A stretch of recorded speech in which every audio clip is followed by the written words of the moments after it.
Hello guys, I hope you're doing well. Welcome back to my YouTube channel. I really appreciate you being here. Today I'm going to be reviewing the championship action that's taken place this week because all the championship clubs have had 3-game weeks. Some have even managed to win all 3 games in that week. Others haven't done so well. So I'm going to highlight some of the teams because I don't want this video to be too long. I'm going to highlight some of the teams that have had particularly good weeks and bad weeks. So let's get straight into the video. And I would really appreciate it if you would like on this video and subscribe to my YouTube channel. I'd really appreciate that. And let me know your thoughts in the comments below. So I'm going to start with a team that isn't doing so well and a manager that is under so much pressure, and that is West Brom and Steve Bruce. Now, they have had a pretty torrid, couple of months really. They're actually in the relegation zone, but this week hasn't been good. Frustrating in some ways though, because throughout the whole season, like I've said, West Brom have created so many chances, they just haven't put the ball in the back of the net. And I've been saying one of two things will happen. Either they keep creating chances and then they eventually take them, or they stop creating all these chances and they just keep losing. And, well, it's kind of really the latter in some ways because they lost against Swansea 3-2, but arguably they were the better team. You know, they were at home, they created enough chances to win the game, and frustratingly, it was, I believe, 2-2 going into the last few minutes of the game, and then they miss a penalty and Swansea go up the other end and win. And then from there, West Brom, a really, really bad away defeat against Preston. And then yesterday, on Saturday, they drew 0-0 at home against Luton. And, you know, Luton are a good team. I think that's now 6 unbeaten from them. A clean sheet at home. But West Brom needed a win. They're expected to get promoted. And, you know, Luton aren't exactly the best team in the league. So I think that is 2 points dropped. And the fans are just... It's just a really toxic atmosphere at the Hawthorns at the moment. The fans just desperately want Steve Bruce to go. It just looks like it's just this untenable, really, this relationship between Steve Bruce, the club, and the fans. It's just really not a good place to be at the moment. And, you know, the owners aren't just going to leave. I think the owners do want to leave, but they want to be in the Premier League first, get that Premier League money, and then get out of there. So, you know, at the moment, it's looking really bad for West Brom. And I don't like to call managers to be sacked because, you know, I'm very young. Who am I? I'm no football expert by any means. And at the end of the day, it is someone's job. But Steve Bruce is going to have to dramatically turn things around in order for him to keep his job at West Brom. For Luton, though, a side note on them, you know, draw away from home against West Brom isn't too bad. Obviously, they beat Hull last week, Friday night, 2-0. They got a crazy 3-3 draw against Huddersfield, and after not a great start to the season, 6 unbeaten, like I said earlier, things are starting to build at Luton, and I think they'll only improve from here. Then we've had probably the worst week for Sheffield United so far. I mean, before this week, it looked like they were completely cruising to the championship title. It was never always going to be that easy, but they've had a particularly bad week. To draw at home against Blues 1-1 is not good because I think, in my opinion, Blues are one of the worst teams in the league because of the squad size and with the chaos off the pitch with Blues as well. Then they lose at home against QPR midweek, and QPR are a good team. They've got, you know, some of the best championship players in the league, like Ilias Chair and especially Chris Willock. But then they lose 3-1 against Stoke, a really bad loss given that Stoke are out of form. They've just got a new manager. They haven't had a good start to the season. So maybe a bit of a reality check for Sheffield United, but they're still top of the league. So in that sense, it's not too bad for them, but they're going to have to get back to winning ways soon. But I mentioned them earlier, QPR. Now, they've had a really good week after they beat Bristol City 2-1 away from home. Then, of course, like I said earlier, it's a midweek go to Sheffield United and win. It's fantastic. No team has won at Sheffield United this season. Now, QPR have. And then at home against Reading, they put in a really dominant display. They should have had a penalty in the first half where Sam Hutchinson literally punts the ball out of play. But in the end, Dykes gets his brace, QPR win 2-1, and it was a fully deserved win. And QPR look really good now. I think under Michael Beale, they just seem like a really coached team, like even one level up over Mark Warburton. And I'm surprised by that, to be honest, because yes, Mick Beale came in with a really good reputation as an assistant, but he's never had a full manager's job before, so there were still question marks around that. And Mark Warburton, in my opinion, did a really good job at QPR. So for Mick Beale now to come in and almost take QPR a level up, I mean, I think he's done a really great job, and this has been a really great week for QPR, and they're in the playoffs now.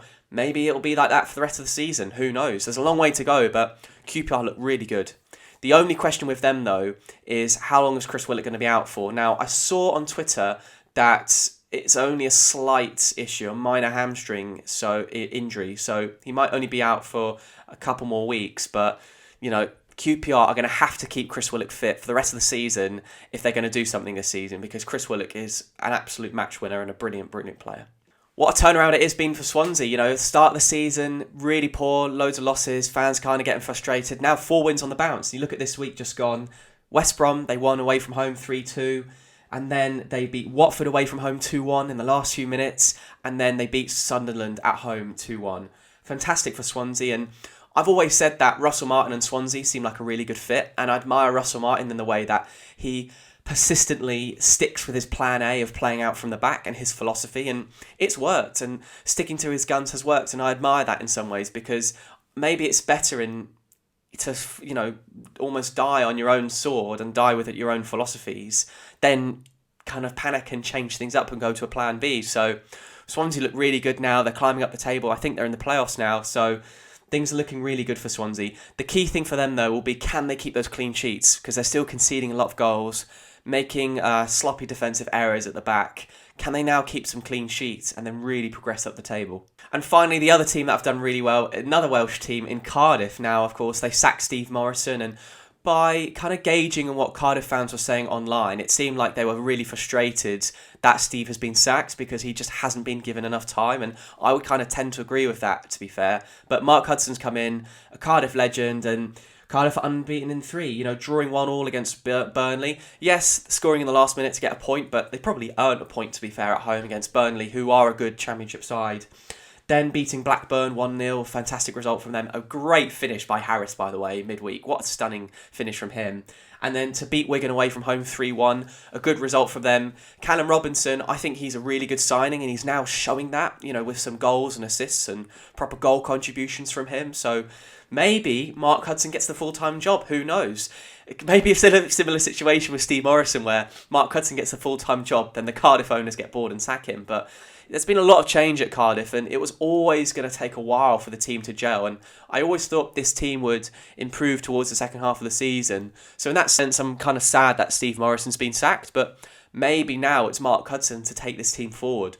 Will he get the full-time job? Let me know your thoughts in the comments below. Will Mark Hudson keep doing well at Cardiff and become the full-time manager? Now I'm going to touch on some teams that haven't quite done well this week, starting off with Watford. After sacking Rob Edwards, who only lost twice as Watford manager, Slaven Bilic now has the same amount of losses. Beating Stoke 4-0 was an excellent result, but I think Watford were always going to bounce back after they suddenly sacked their manager, because, normally when a manager gets sacked, in terms of game variance, the team are always going to eventually be due a win, and the players want to perform well for the new manager.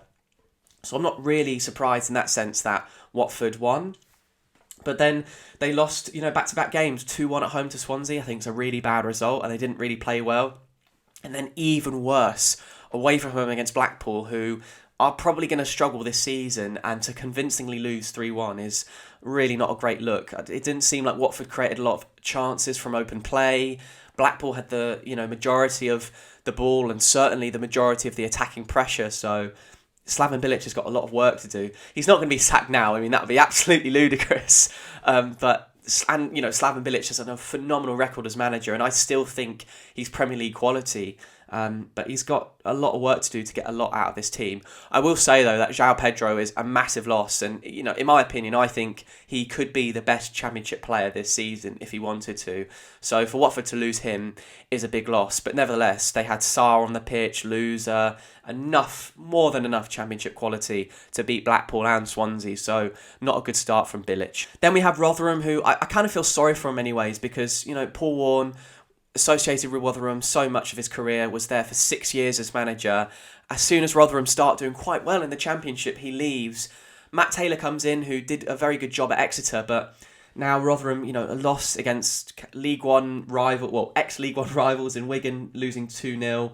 Drawing 1-1 against Millwall at home, not terrible, because Millwall, even though Millwall are bad away from home this season, they're still a tough team to play against. But then losing 3-0 against Blackburn, kind of a reality check for the Millers, and I think from here, maybe Rotherham are going to start to slide down. And I think they were always going to be in a relegation battle, but now the kind of reality has hit. And it's going to take a while for Matt Taylor to really input his philosophy into this Rotherham side. And I think the Rotherham owners, sticking and deciding to appoint Matt Taylor as manager, I think they're going to have a lot of patience with him. And it might take a while for Matt Taylor to really implement his philosophy on this Rotherham team, who have been so used to Paul Warne ball, you know. Then the final team that I'm going to talk about who have done really badly, and that's Bristol City. They just cannot defend. That's the main assessment I get from them. You know, this week, losing 2-1 at home to QPR, drawing 0-0 at home to Coventry, pretty good, but then losing 3-0 away from home against Blues, really, really poor. For me, I think they'll always get goals, and even though they've got one goal this week, eventually I can see them start scoring again, but they just cannot defend to save their lives, and Nigel Pearson's going to have to fix that soon, because otherwise the Bristol City fans are going to run out of patience, because it is a very good squad, and they've got very good Championship players, loads of match winners in their team like Naki Wells and Semenyo and Vyman and Martin and Alex Scott, who's a bright, young, talented player, but they just cannot defend to save their lives. But it's not like they've got bad players, in my opinion. You know, Ron Atkinson's a good Championship centre-back. I think Wilson, arriving from League Two Forest Green Rovers, okay, that's a big step up, but he's young and got a lot of potential. And then the Silva, I think, is a very talented left-back. So it's not like they've got bad defenders either. They just cannot defend. They just got no defensive structure, and Nigel Pearson has to address that somehow. Otherwise, soon, the Bristol City owners might think, shall we change managers before the World Cup and during the World Cup so the new manager's got time to implement their own new philosophy onto this team? So not good signs at Bristol City, really. The last thing I'd like to talk about before I head off is the fact that Charlie Wyke scored for Wigan. In case you guys don't know, he suffered a heart attack or cardiac arrest during training, I think a couple of years ago.